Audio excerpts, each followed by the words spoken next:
बिस्मिल्लाहिर्रहमानिर्रहीम। दिलावर साहब बहुत शुक्रिया। अभी वेलकम कर रहे थे दिलावर साहब, तो मैं सोच रहा था कि हम इस महफ़िल में जो आप सल्लल्लाहु अलैहि वसल्लम के नाम पर कायम की गई है, जब हम हज पे जाते हैं तो हम अल्लाह के मेहमान होते हैं, और इस महफ़िल में जिसके नाम पे सजाई गई हम उसके मेहमान हैं।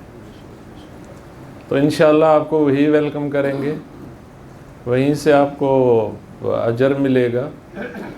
ये इस्तात हमें अल्लाह तौफीक दे के हम सब मिलके इन कामों को जारी रखें, और उन्हीं के बिहाफ पे फिर ज़ाहिर है आप इस मकाम पे आए तो हम सब आपको खुश आमदीद कहते हैं। आपका चलना सादतमंदी में शुमार हो। मैं फिर सोच रहा था कि आप सल्लल्लाहु अलैहि वसल्लम के बारे में हमारी क्या औकात है कि हम कुछ कहें। मैं बचपन से सुनता आया हूँ, अल्हम्दुलिल्लाह जिस घर में मैं पैदा हुआ वहाँ पे हमें ला इलाहा इल्लल्लाह पढ़ाया गया, मुहम्मदुर रसूलुल्लाह पढ़ाया गया, और साथ में ये भी पढ़ाया गया कि ख़त्मुन नबिय्यीन है। साथ में ये भी बताया गया कि आप सल्लल्लाहु अलैहि वसल्लम के एजाज़ में अल्लाह ने फरमाया कि ऐ मेरे प्यारे हबीब, अगर ये मैं कायनात आपको खल्क ना करता तो ये कायनात बनाने की ज़रूरत नहीं थी। तो मैं कहाँ और मेरी बातें कहाँ कि मैं आप सल्लल्लाहु अलैहि वसल्लम की तारीफ़ व तौसीफ़ कर सकूँ। मिलाद, नात ख़ानी, ये महफ़िल हम मनाते हैं तजदीद अहद के लिए, बुनियादी तौर पर कि हम अपने आप में गौर करें कि जिसके लिए आप सल्लल्लाहु अलैहि वसल्लम को ये एजाज़ दिया गया कि पूरी कायनात आपके सदक़े में। और मैं इस पे कम इल्म आदमी हूँ, सोचता रहता हूँ कि रहमतुल लिल आलमीन का जो लक़ब आपको अल्लाह ताला ने दिया वो कितनी वुसअत रखता है अपने अंदर। पता नहीं कितने आलमीन हैं, हम नहीं जानते, अल्लाह जानता है। और आप सल्लल्लाहु अलैहि वसल्लम सब आलमीन के लिए रहमत है, और हमें हुक्म हुआ कि उनके उसवा हसना पर हम चलने की कोशिश करें। उनका उसवा हसना कहाँ से लें? बड़ी सादा सी बातें हैं, आपको पता है मैं ज़्यादा मुश्किल नहीं बोलता, बहुत क्लियर है। अगर हम धोखे में रखें अपने आप को और बात है, लेकिन उसवा हसना तो बड़ा क्लियर है। बिस्मिल्लाह से शुरू करें और वन्नास तक चले जाएं, सारा उसवा हसना है। जो कुछ आप पढ़ेंगे कुरान शरीफ में वो सारा उसवा हसना है। आप उसी में बताया गया ना कि आप झूठ ना बोलें, सच बोलें, आप ये करें, आप वो करें। ये सारी चीज़ें जो हम आगाह हैं उनकी तजदीद अहद के लिए बेसिकली हमने ये प्रोग्राम सजाए हुए हैं। लेकिन एक हदीस मैं ज़रूर यहाँ पे कोट करूँगा, उसके बाद कुछ सिलेक्शन मैंने अल्लाह ताला के पाक कलाम से की है, और मैं अपने टाइम में रहूँगा। मुझे बता दिया गया नाज़िम मेंबर ने, यही हमें डिसिप्लिन सिखाता है कि हम अपनी हदूद व क़ुयूद को क्रॉस ना करें। जहाँ हदूद व क़ुयूद क्रॉस करेंगे हम ज़ालिम शुमार होंगे। बड़ा सादा सा फार्मूला कि आप सल्लल्लाहु अलैहि वसल्लम की हम उसवा हसना पे कैसे चलें। तो एक हदीस जो मैंने बड़े बड़े मुफ्तियान कराम से सुनी, उलमाए कराम से सुनी, मशहूर आम हदीस है कि आप सल्लल्लाहु अलैहि वसल्लम ने फरमाया कि मैं तुम में दो चीज़ें छोड़े जा रहा हूँ, एक अल्लाह की पाक कलाम है और दूसरे मेरी इतरत, या उसे अहल बैत का नाम दें। अहल बैत लिखा हुआ है, कहीं इतरत लिखा हुआ है। ये दो चीज़ें हैं, इनसे आपने तमस्सुक रखना है और उस वक्त तक रखना है जब तक आप हौज़ कौसर तक ना पहुँच जाएँ, और ये दोनों चीज़ें साथ साथ हौज़ कौसर तक ना पहुँच जाएँ। तो बस इनसे हमने उसवा हसना लेना है, कोई परेशानी की ज़रूरत नहीं है। और इस मौके में मैं कहता रहता हूँ कि अल्लाह ताला की पाक कलाम से इतना तमस्सुक ज़रूर रखें कि रोज़ाना 24 घंटे में हम 5 आयात पढ़ के उनका तर्जुमा पढ़ लें और उनको समझ लें। इतना मिनिमम तमस्सुक का लेवल हम खुद डिफ़ाइन कर लें। और अहले बैत रसूल से हम तमस्सुक इतना रखें कि जितना कुरान से रखें, क्योंकि हम कमी बेशी तो कर नहीं सकते, हदीस यही कह रही है। और फिर 2-3 यहाँ से मैं लूँगा, अगरचे ये बहुत लंबा मज़मून था मैं लेके आया था, लेकिन ज़ाहिर टाइम हम मेज़बान हैं तो मैं कोशिश करूँगा हम अपने मेहमानों से सुनें। पहला तो मैंने आपसे बता दिया, सूरह इसमें अहज़ाब में मौजूद है कि तुम्हारे लिए बेहतरीन नमूना आप सल्लल्लाहु अलैहि वसल्लम की ज़ात है। ये मैं मफ़हूम आपसे शेयर कर रहा हूँ। आवाज़ मेरी आप तक पहुँचती रहेगी, अगर लाइट ना भी हो اور دوسرا کہا گیا کہ آپ خلق عظیم کے اعلیٰ لیول پہ موجود ہیں۔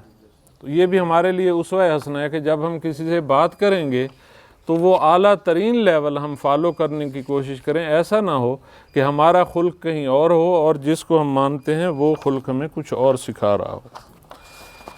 پھر اس سے چل کے جو قرآن شریف سے ہمیں ہدایت ملتی ہے وہ درود پاک ہے۔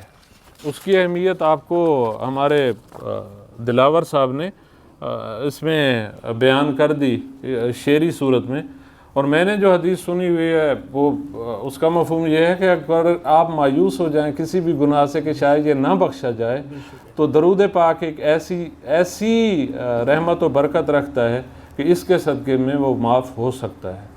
لہٰذا بیانڈ تھاٹس ہیں یہ چیزیں کہ آپ کبھی مایوس نہ ہوں کہ کوئی گناہ خدا نخواستہ ہو گیا اور آپ کہیں یہ تو اب نہیں بخشا جائے گا، ایسا ممکن نہیں ہے۔ ممکن ہے آپ درود پڑھنا شروع کریں اور اللہ تعالیٰ کی رحمت کو جوش آئے گا اور سب کچھ معاف ہو جائے گا انشاءاللہ۔ اور ساتھ ساتھ میں درود پاک پڑھتے رہیں، بہت اہم وہ ہے وت ہے۔ اور پھر ایک اور آیت جو مجھے بہت پیاری پیاری ملی، سب آیتیں پیاری ہیں ماشاءاللہ، کہہ دیجئے اللہ اور رسول کی اطاعت کرو، یہ بھی سورہ احزاب کی ایک آیت ہے۔ بس اگر وہ لوگ روگردانی کریں تو اللہ کافروں سے محبت نہیں کرتا۔ سادے فارمولے ہیں، کوئی مشکل نہیں ہے، ڈرنا نہیں ہے، قرآن پاک کے ہمیں سمجھ نہیں آئے گا۔ یہی اطاعت کا مطلب جہاں بتایا گیا کہ اللہ سے محبت کرو، اس کی اطاعت کرو اور اللہ کے پیارے نبی صلی اللہ علیہ وآلہ وسلم سے۔ اگر نہیں کرو گے تو رزلٹ کیا ہے کہ کافروں سے پھر اللہ محبت نہیں کرتا، یہ رزلٹ ہے اس کا۔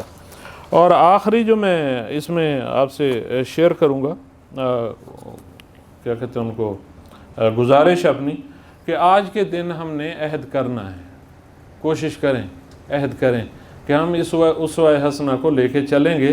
اگر ہم نے یہ کامیابی کر لی تو بڑی کامیابی ہو جائے گی۔ اور ٹارگٹ کیا ہے ہمارا کہ ہم اپنے آپ کو اور اپنے اہل و عیال کو جہنم سے بچانا ہے۔ کوشش کریں، اللہ تعالیٰ آپ کو جزائے خیر دے۔ جس طرح آپ اس محفل میں آج تشریف لے آئے، ایسے ہی 24 گھنٹے میں تھوڑا سا ٹائم نکالیں، فیملی کے ساتھ بیٹھ جائیں اور فیملی میں بیٹھ کے اپنے بچوں کو یہ بھی KPIs کی طرح دے دیا کریں کبھی کبھی کہ بیٹا کوئی آیت کا ترجمہ یار آپ سنا دو، کبھی کسی بچی کو کہیں بیٹا کوئی حدیث کا ترجمہ سنا دو۔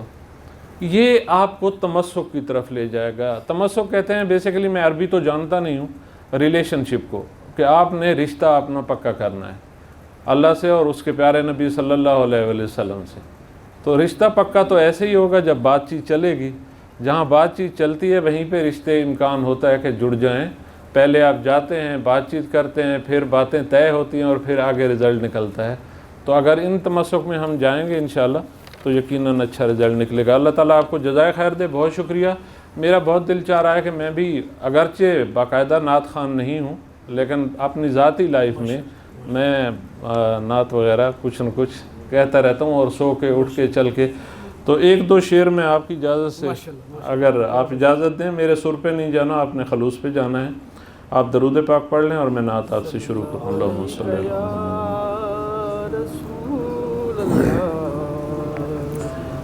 ہم نے آنکھوں سے دیکھا نہیں ہے مگر، ہم نے آنکھوں سے دیکھا نہیں ہے مگر، ان کی تصویر سینے میں موجود ہے۔ جس نے لا کر کلام الہی دیا، جس نے لا کر کلام الہی دیا، وہ محمد مدینے میں موجود ہے۔ پھول کھلتے ہیں پڑھ پڑھ کے صلی علی، جھوم کر کہہ رہی ہے یہ باد صبا۔ ایسی خوشبو چمن کے گلوں میں کہاں، ایسی خوشبو چمن کے گلوں میں کہاں، جو نبی کے پسینے میں موجود ہے۔ ہم نے آنکھوں سے دیکھا نہیں ہے مگر، ان کی تصویر سینے میں موجود ہے۔ ہم نے مانا کہ جنت بہت ہے حسین، چھوڑ کر ہم نہ جائیں مدینہ کہیں، یوں تو جنت میں سب ہے مدینہ نہیں، یوں تو جنت میں سب ہے مدینہ نہیں، اور جنت مدینے میں موجود ہے۔ ہم نے آنکھوں سے دیکھا نہیں ہے مگر ان کی تصویر سینے میں موجود ہے۔ جزاک اللہ۔